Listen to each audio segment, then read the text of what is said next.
Period పూర్తి అయ్యాక ఏ రోజుల్లో భర్త భార్య కలిస్తే ప్రెగ్నెన్సీ రావడానికి మాక్సిమం ఛాన్సెస్ ఉంటాయి. ఇది చాలా కామన్లీ స్పోకెన్ అబౌట్ టాపిక్ అండి, చాలా దొరుకుతాయి మీకు నెట్లో. నేను చెప్పే ప్రతిదీ కూడా ఇప్పుడు మాట్లాడేది ఎవరికి వర్తిస్తుంది అంటే పీరియడ్స్ రెగ్యులర్గా వచ్చే వాళ్ళకి మాత్రమే. సో మీ పీరియడ్స్ 2 monthsకి ఒకసారి 3 monthsకి ఒకసారి వస్తున్నాయి, పీసీఓడి వల్ల టాబ్లెట్స్ తీసుకుంటేనే పీరియడ్ వస్తున్నాయి అన్న వాళ్ళకి నేను చెప్పేది అప్లై కాదు. రెగ్యులర్ పీరియడ్స్ అంటే ఎవరు? 21 to 35 days మధ్యలో అటు ఇటుగా పీరియడ్ వస్తూ ఉండాలి. ఒక 7 days అటు ఇటు కూడా కావచ్చు, బట్ ఇంచుమించు ఈ టైం పీరియడ్ లో మీకు పీరియడ్స్ వస్తున్నాయి అంటే మీకు రెగ్యులర్ పీరియడ్స్ ఉన్నట్టు. Next one more important physiology point, egg పెరిగి రిలీజ్ అవ్వడానికి టైం మారుతూ ఉంటుంది. ఒక మంత్లో ఎగ్ పెరిగి రిలీజ్ అవ్వడము 14 రోజుల్లో జరగచ్చు, ఇంకొక మంత్లో 10 రోజులకే జరగచ్చు, లేదా ఇంకో మంత్లో 15 రోజులు పట్టచ్చు.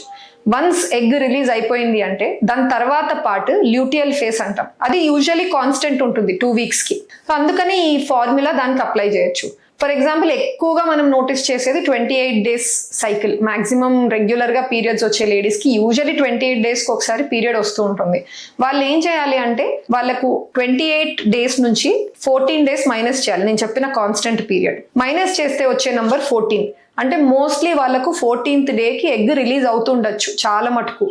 దానికి 2 days ముందు 2 days వెనక ప్లస్ ఆర్ మైనస్ పెట్టుకోండి, అంటే డే 12 నుంచి డే 16 లాగా. సో ఈ టైంలో భర్త భార్య కలిస్తే ప్రెగ్నెన్సీ వచ్చే అవకాశాలు మాక్సిమం ఉండొచ్చు.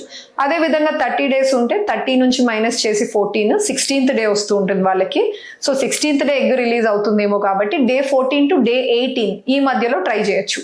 చాలా మటుకు ఇది వర్కౌట్ అవుతుంది, బట్ కొన్నిసార్లు ఇట్ కెన్ వేరీ అండి. అంటే రెగ్యులర్గా పీరియడ్స్ వచ్చే వాళ్ళకు కూడా ఎగ్జామ్స్ ఉన్నాయి, ఏదైనా ఇంటర్వ్యూ ఉంది, ఏదైనా స్ట్రెస్ఫుల్ జర్నీ వెళ్ళారు, అబ్రాడ్ ట్రిప్స్కి వెళ్ళారు, ఫుడ్ మారిపోయింది, రొటీన్ మారిపోయింది, నిద్ర టైమ్స్ మారిపోయాయి.